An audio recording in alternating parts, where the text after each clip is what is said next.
Fala, meus amigos, sejam bem-vindos ao canal Fica Sussa. Eu sou Samuel Monteiro e hoje, aqui na sala de visita, ela tá muito especial. Por quê? Porque o convidado que eu trouxe aqui nessa tarde, nesse momento, ele fez parte das minhas bases cristãs. Me converti na igreja, me batizei e estou congregando lá com ele. Estou falando de quem? Nada mais, nada menos do que Pastor Manuel Góes. Pastor, glória obrigado. a Deus, muito bom, boa noite, que a paz esteja com todos, uma alegria estar com vocês aqui, Samuel, com todos vocês que acompanham este canal, e juntos vamos bater um papo hoje, desenvolver aqui uma resenha. Pô, legal, isso é muito bom, cara. Obrigado mesmo por ter vindo mais uma vez e também por fazer parte aí, né, da nossa história, da minha família. Há quanto tempo você já está com a gente aqui, né? Bom tempo, né? Muito tempo. Aliás, antes da nossa caminhada de fé, a nossa amizade já existia, né? Com seu pai, com seus avós, né? Vem de longos tempos aí. Olha só, desde menino então já conhece todo mundo. 16, 17 anos, a gente já tinha convivência com o seu pai, com os irmãos dele, né? Com a dona Rosa, sua avó, seu Sebastião, umas viagens lá para Tanabi, né, pro interior de São José do Rio Preto. O pessoal de Tanabi, São José do Rio Preto. Coisa linda, que beleza. Legal. E então conta um pouco mais sobre isso, sua conversão, um pouco mais sobre você, sua família. Se apresenta pra galera que ainda não conhece. Glória a Deus. Estamos aí na batalha, combatendo o bom combate da fé. Eu entreguei minha vida a Jesus bem cedo, com 19 anos de idade. E a gente tem caminhado assim pela fé.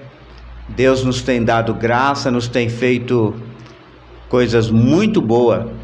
Nos deu uma família que nos dá muito orgulho, né? A esposa, a pastora Cida, meus 4 filhos, hoje já indo para 5 netos. Olha só. E a família crescendo. Tá uma benção. Fala sério, quem disse que parece que é avô de 5 netos? O tempo não passa pra ele, eu falo, o tempo não passa pra você, pastor. Qual é a receita disso? A Bíblia diz que o Senhor renova suas forças e renova também a sua, como é que é, esse vigor todo aí. Deus tem sido bom. Bacana. Deus tem sido bom, nada de especial. Sou até meio sedentário, preciso colocar isso na agenda, né? Ser mais zeloso e dedicado com a prática de exercícios.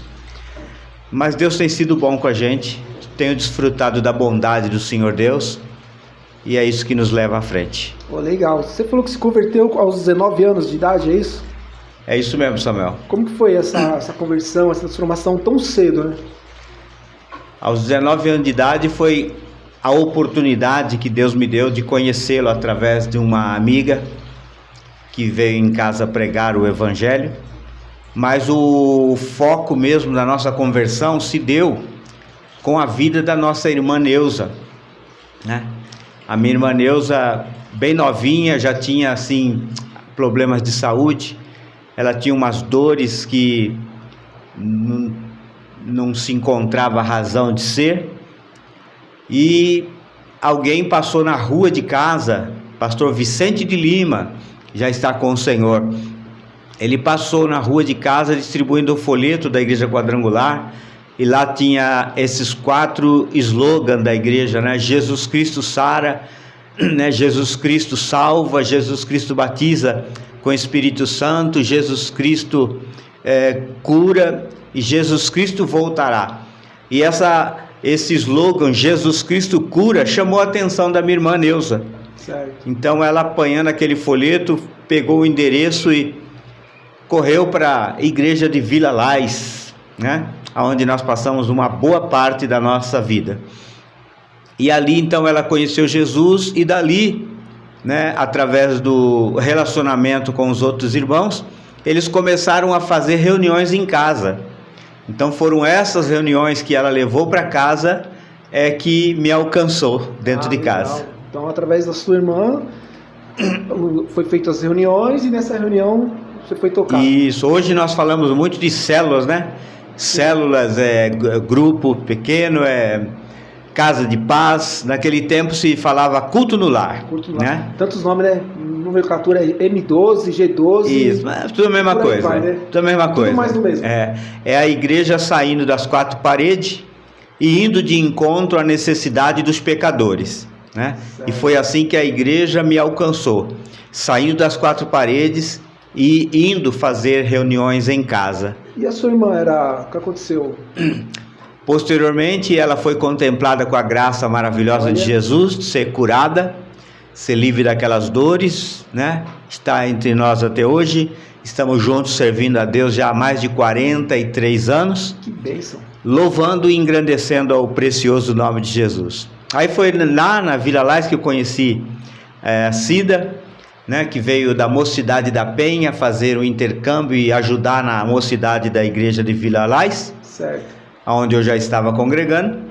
E aí conheci Cida e daí foi desenrolando aí esse projeto de vida. Eu vou entrar nesse assunto que eu acho bacana, mas antes uma curiosidade que eu fiquei. Quando você era mais novo, adolescência, você era comportado? Qual era o seu temperamento? Foi fácil essa conversão ou devido, na época, ao seu temperamento foi um pouco mais difícil? Não foi fácil, não.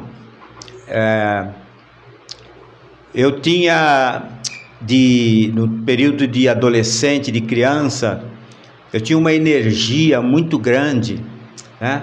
Uma energia pujante que fervia no meu coração, e essa energia, como eu não sabia canalizá-la, e eu não tinha educação nem familiar, nem educação cristã, e como que eu deixava fluir essa energia? Fazendo arte. É mesmo? Fazendo arte, né? Aí só Deus nos acuda, mas era muitas artes. Briga de rua, né? Tinha muito hábito de estar contendendo com a garotada na rua, criando confusão. E depois, posteriormente, essa energia, comecei a canalizá-la também para relacionamentos, muitos namorico, olha só, muito pega-pega. Quer dizer, é uma energia que você tem dentro de você e você não sabe como canalizar, como usar essa energia. Então, pela falta de instrução, pela falta de conhecimento, pela falta de disciplina, a gente pega a energia, que é uma coisa boa que tem dentro de nós, e acabamos canalizando ela para coisas ruins, né? Para fazer aquilo que não agrada a Deus, que desonra a família, né? Tinha muitas coisas assim, desordenada que eu saía fazendo por aí. Só Deus nos acuda. Olha que legal você falou, né? Então, sua conversão, ela foi um impacto não só para você, mas acredito que para seus amigos, sua família, porque quem vê o Manuel aprontando e vê o Manuel convertido, se chocaram, né? Com certeza. Tanto é que muitos dos amigos a gente conseguiu influenciar, né? A gente não converte ninguém, a gente não muda a vida de ninguém, mas o nosso estilo de vida acaba influenciando as pessoas que estão à nossa volta. Certo. Então acabei também influenciando muitos amigos que também passaram para o lado de Jesus e começaram a servir a Deus, assim como eu. Olha que legal, você, família que está aí passando por momentos difíceis, com filhos adolescentes, né, pastor? Continue orando, continue se entregando, porque Deus toca. Deus transformou a vida aqui do pastor, que ele contando a história, eu vejo Pedro, né? Aquele cara malvadão, briguento, prontar, e quando se transformou, hoje é um ganhador de almas. Sim. Então não desista de orar pelo seu filho, não desista de orar pelo seu irmão. Família é importantíssimo nesse momento. Está aqui um testemunho vivo. E Jesus transforma a vida das pessoas, né? E como transforma, maravilhoso. E um detalhe que eu gosto de sempre deixar destacado quando falo do meu testemunho, é porque na minha conversão, eu fui desafiado por uma irmã que ia fazer esses cultos em casa, mas mesmo assim eu não dava muita importância, eu não dava assim muita vazão para os cultos. Irmão Malu, irmão Elias, irmão Cláudio, eles faziam um culto maravilhoso em casa, orava pela família, mas eu não dava assim muita vazão, ficava na minha, observando, tentando entender aquilo, Até que essa irmã Malu, ela me fez um desafio num domingo à tarde. Ela estendeu o dedo para mim e disse: eu te desafio você ir num culto comigo hoje, né? Fazer uma visita numa favela, né? Numa comunidade. Naquele tempo a gente chamava favela, hoje a gente diz comunidade. E eu aceitei aquele desafio e falei: não me custa nada ir para esse culto com vocês. E eu tinha um compromisso até com os amigos, tinha um encontro de amigos, uma churrascada que a gente estava fazendo lá no Jardim Penha, e eu troquei aquele evento, né? Ela me desafiou justamente eu trocar aquele evento por um culto, e eu aceitei o desafio, troquei e fui com eles. Pegamos o ônibus na estrada de São Miguel, lá no Jardim Buturuçu, onde era a comunidade onde eles foram fazer a visita. Enfim, chegando lá, entramos, né, comunidade abaixo, chegamos num lar muito simples, num barraco muito humilde. Ali tinha uma senhora enferma, doente, onde eles foram visitá-la. Eles falaram do evangelho para aquela senhora, oraram com ela, eu acompanhei aquilo tudo, mas sem esboçar qualquer reação. Certo. Terminando aquela reunião, voltamos.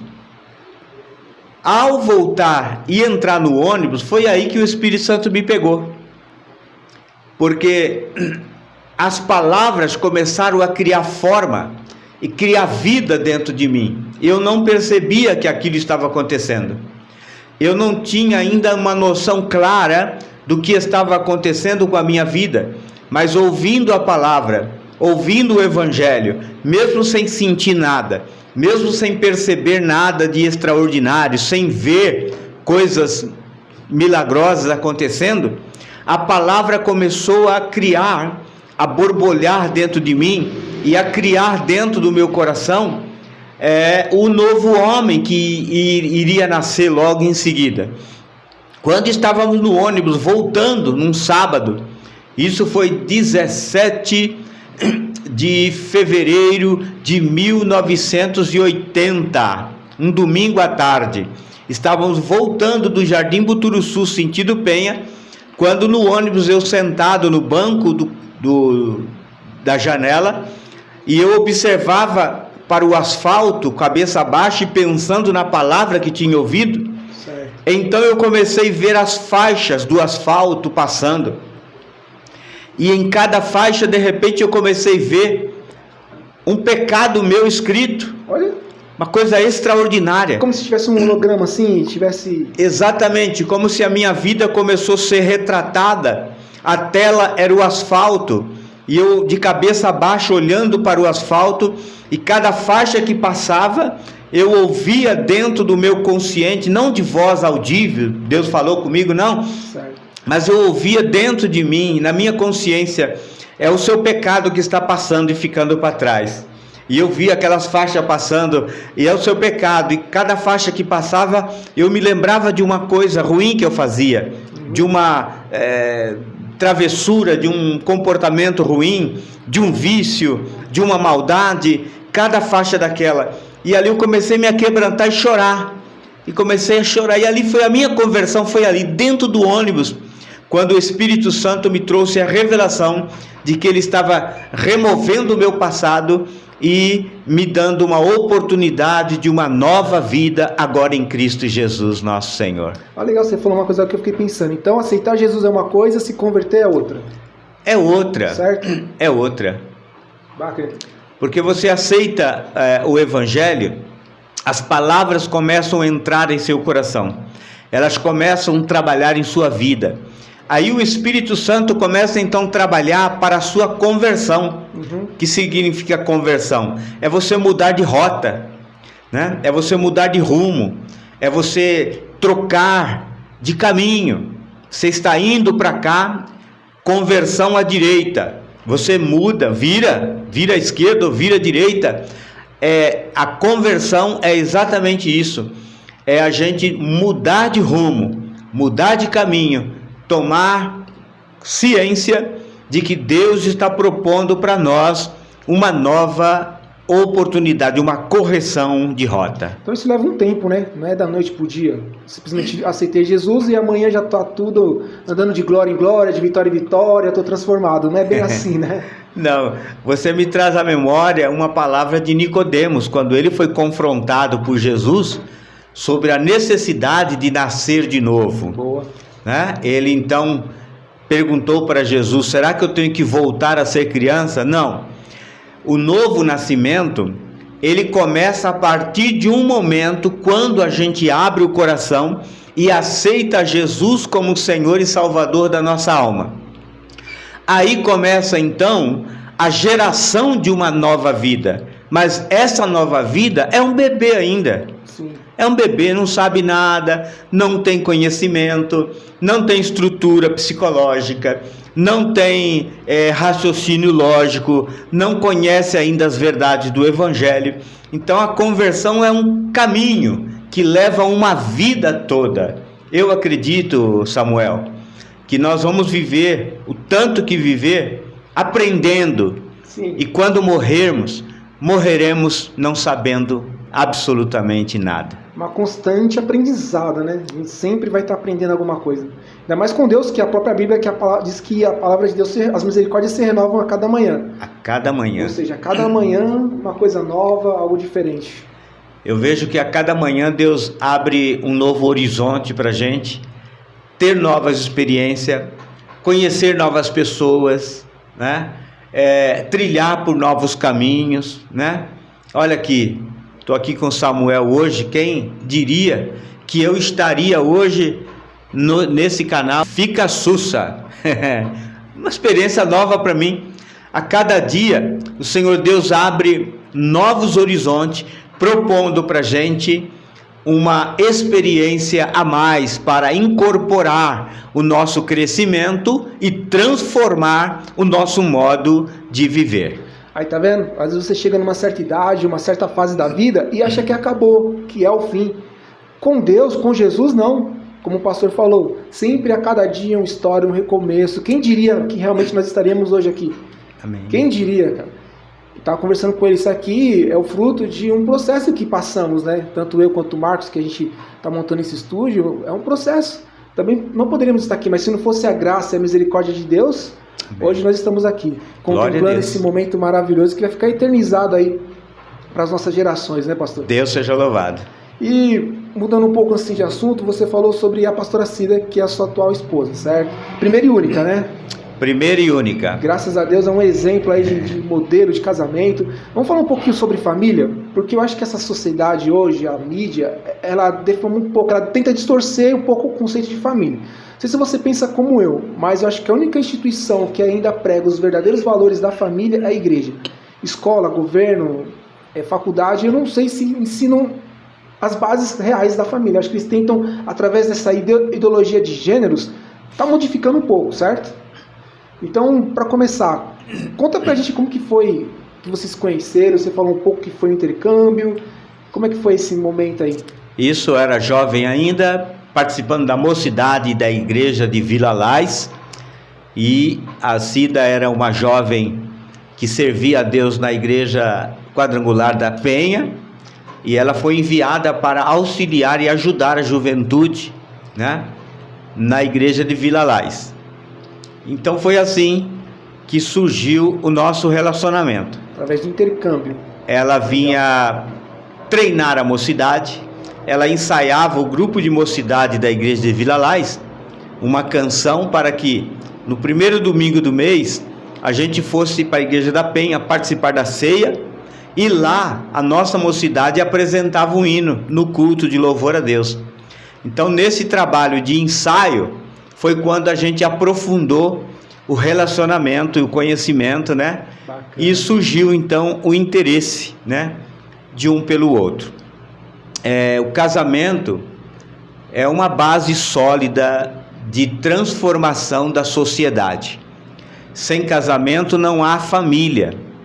Sem família não há base para a formação de caráter, não há base para a formação de um ser humano.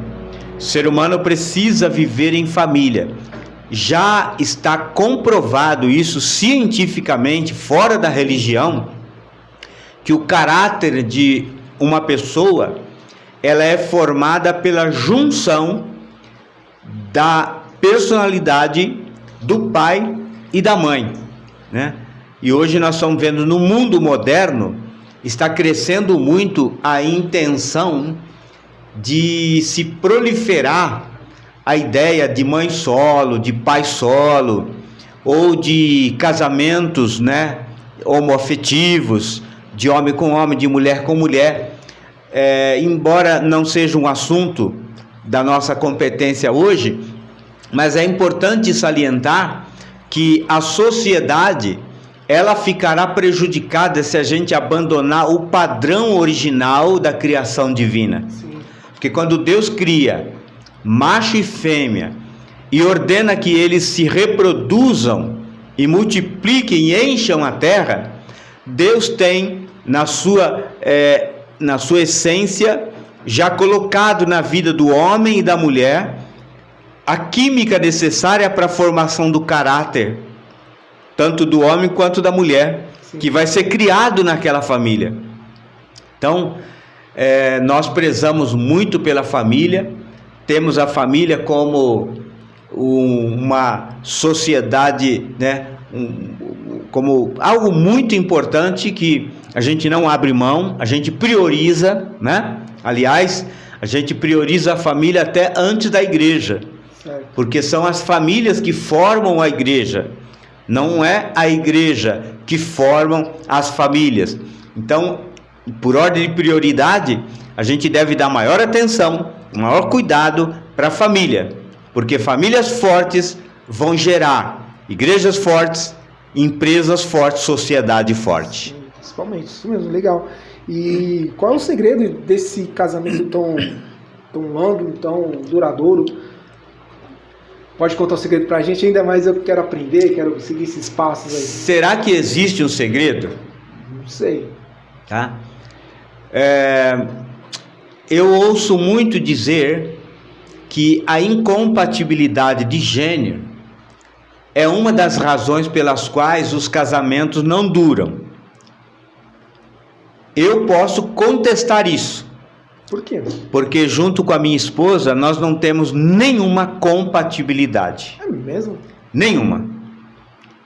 Somos pessoas totalmente diferentes. Então, no caso, os opostos se atraem, cabe com vocês. Totalmente. Totalmente. Eu amo a minha esposa me ama, mas nós temos posições totalmente diferentes, ponto de vista diferente, visão diferente, né? Enxergamos a vida de modo diferente. Vamos entender uma coisa. Eu fui criado em uma família com uma cultura. Minha esposa foi criada em outra família com outra cultura. Sim. Quando a gente se une, não tem como haver compatibilidade entre duas pessoas criadas em cultura diferente. Não tem como. Então, primeiro ponto, base de um casamento duradouro é o amor e o respeito. E eu coloco ainda o respeito à frente do amor. É nisso que eu estou pensando. Do que você está falando, eu estou entendendo que o respeito é acima de tudo. Porque senão vai ter choque, né? Choque tem. Choque não tem, é inevitável. Mas o impacto é menor. Quando há o respeito, o choque de ideias são choques de ideias para construir, para produzir, não para destruir. Certo. São choques de ideia tentando compartilhar com o outro um ponto de vista que ele não tem. Então, há um respeito até mesmo no questionamento. Certo. Porque a gente não questiona simplesmente para desafiar, denegrir ou para desprezar. A gente questiona com a intenção de compartilhar uma ideia diferente, um pensamento diferente, porque isso faz com que o outro cresça e nós também crescemos quando ouvimos. Então, algumas bases para um casamento duradouro: primeiro, respeito; segundo, aprender a desenvolver o amor, porque nenhum casamento se sustenta com a base da paixão. Vou revelar aqui para você. Opa! E para todos os nossos amigos: eu não sou mais apaixonado por minha esposa. De maneira nenhuma. Me explica, como assim? Porque a paixão é uma química produzida pelo conhecimento do que é novo. Para que eu continue vivendo apaixonado, eu teria que estar arrumando uma nova esposa a cada 2 anos. Porque é o período que dura a química de uma paixão. Sim, é verdade. Então, como nós queremos construir casamentos duradouros, a gente não se entrega às paixões. A paixão, ela passa, é uma química que passa, né? Ela ferve por um tempo. A paixão, ela te queima por um tempo, mas ela passa. Ela tem uma duração, dependendo da pessoa, de 6 a 2 anos, de 6 meses a 2 anos, a paixão já era.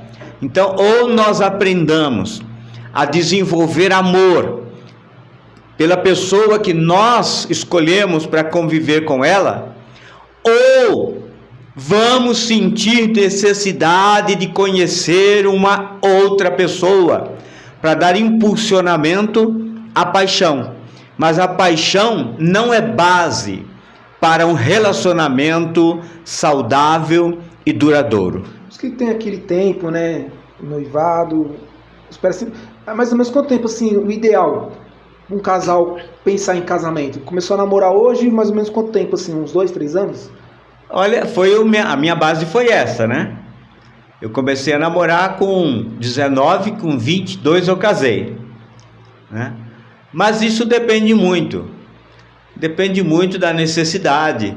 O apóstolo Paulo mesmo, ele usa esse jargão para dizer: se você não se segura, se você não se aguenta, se você não tem controle da sua paixão, certo, então é melhor que case logo. Então escolha alguém e se case logo, para não ficar queimando, ardendo em paixão, né? Desenvolvendo pecado de lascívia e errando.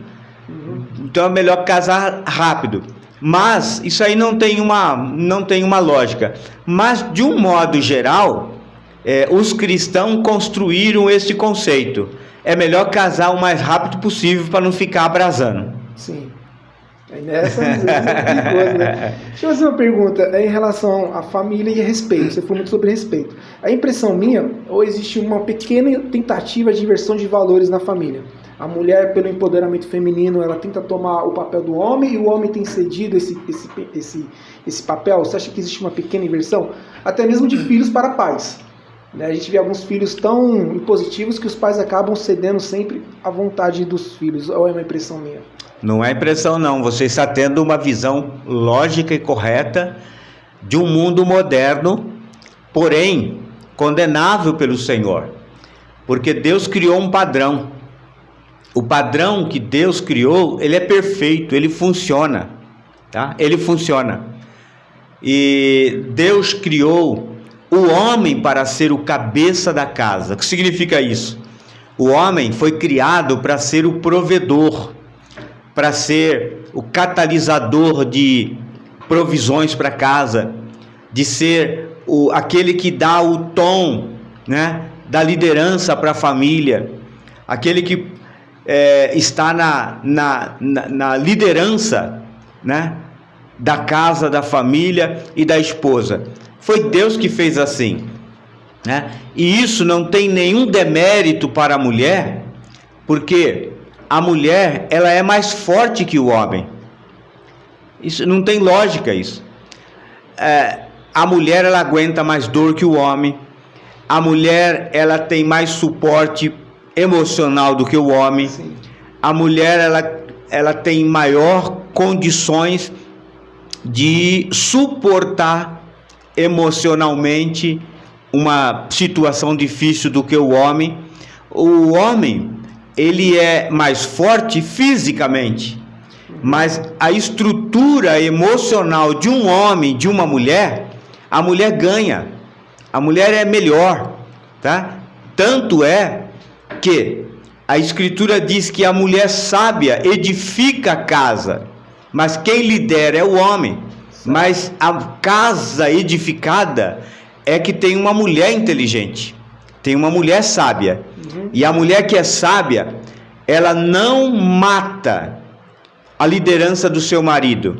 A mulher que é sábia, ela não denigre o seu marido por causa de algumas fraquezas que ele tem, tá? Ela honra e estimula ele para ele ser cada vez melhor, porque o padrão estabelecido por Deus é esse: é o homem, a mulher e a sua prole.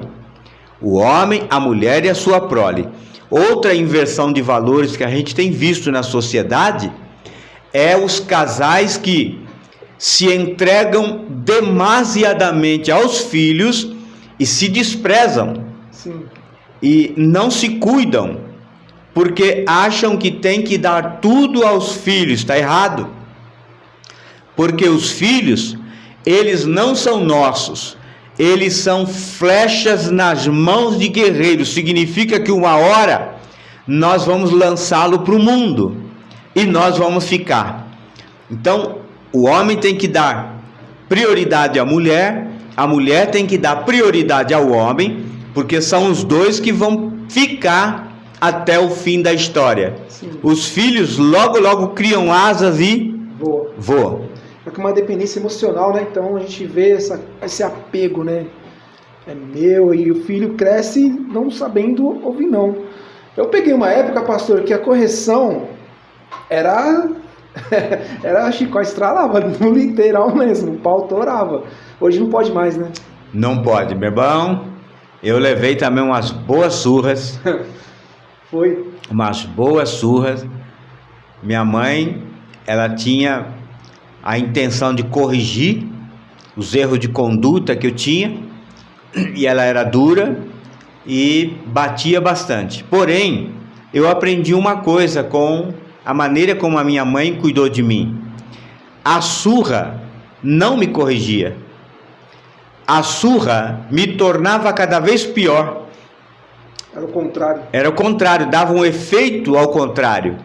Então perceba bem, a surra, ela pode produzir um efeito totalmente contrário ao desejo dos pais, porque não é um protocolo bíblico para a educação. Sim. Qual é o protocolo bíblico para a educação? Eu ia perguntar isso. É a correção de rota através da instrução e do conhecimento.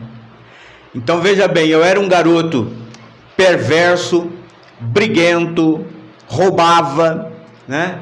Tinha hábito de roubar doce nas vendas, hábito de roubar fruta nas casas, na vizinhança, e minha mãe sempre me corrigiu com pancadas, com surra.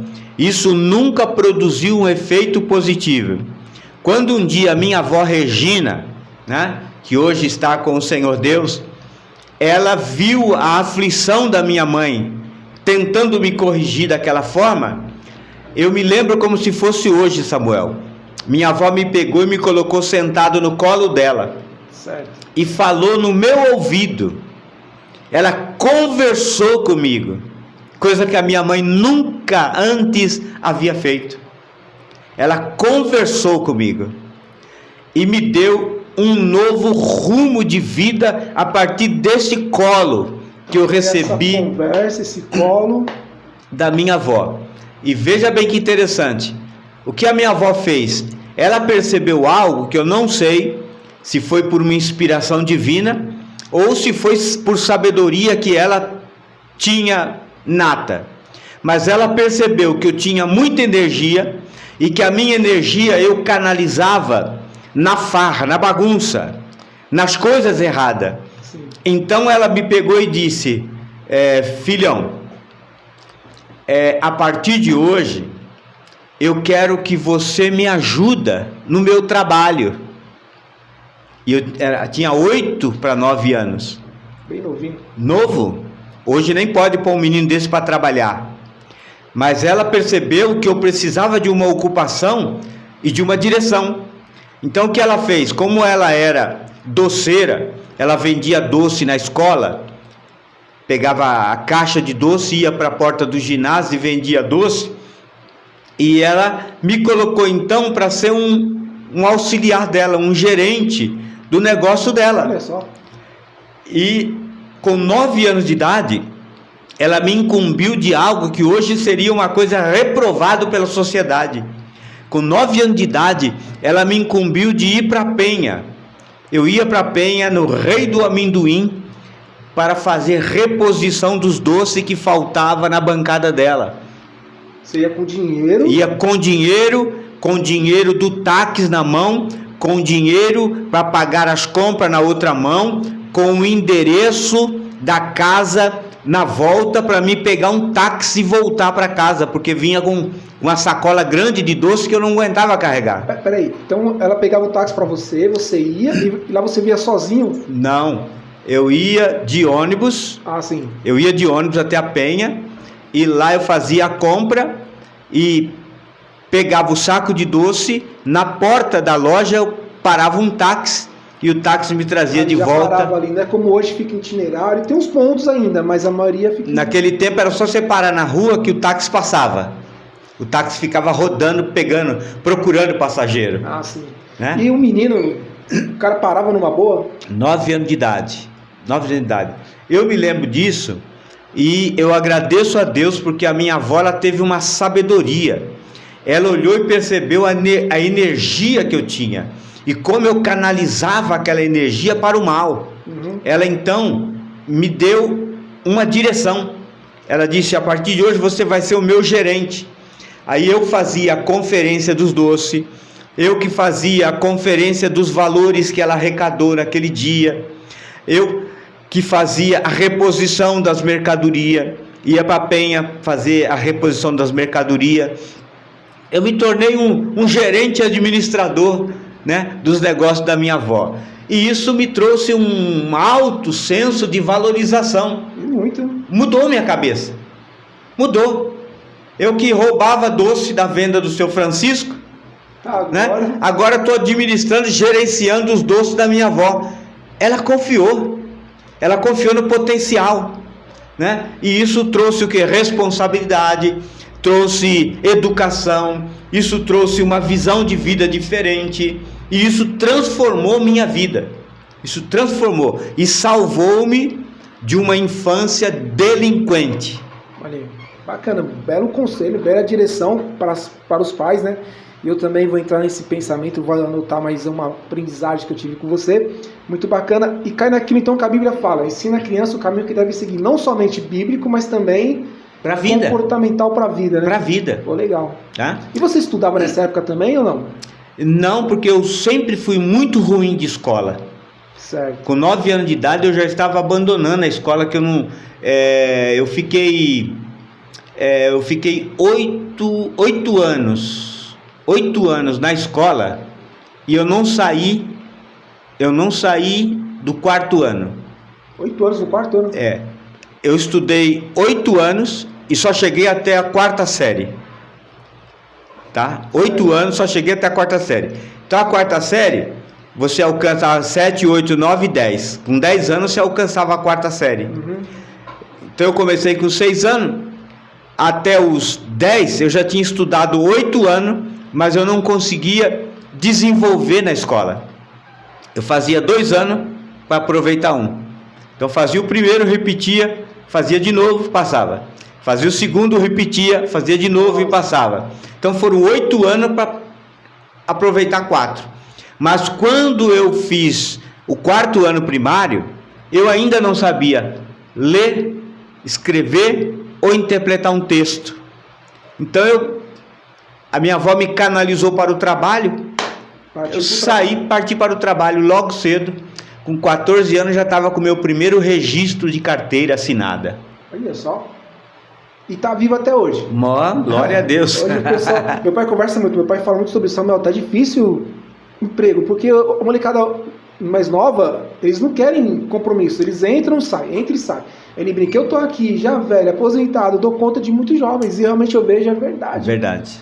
Não sei se acontece, se é o celular, se é a criação, eu sei que hoje em dia tá bem devagar esse negócio, né? Complicado. Então vamos despertar aí, rapaziada, vamos despertar, porque senão o tempo passa e já viu, né? Aí a gente tá chorando, né, pastor? O inimigo agiu na minha vida, eu caí na cilada do diabo, não se preparou, não estudou, dançou. Verdade, a vida é uma dinâmica e se você não semear, você não tem nada a colher, né? A vida passa rápido.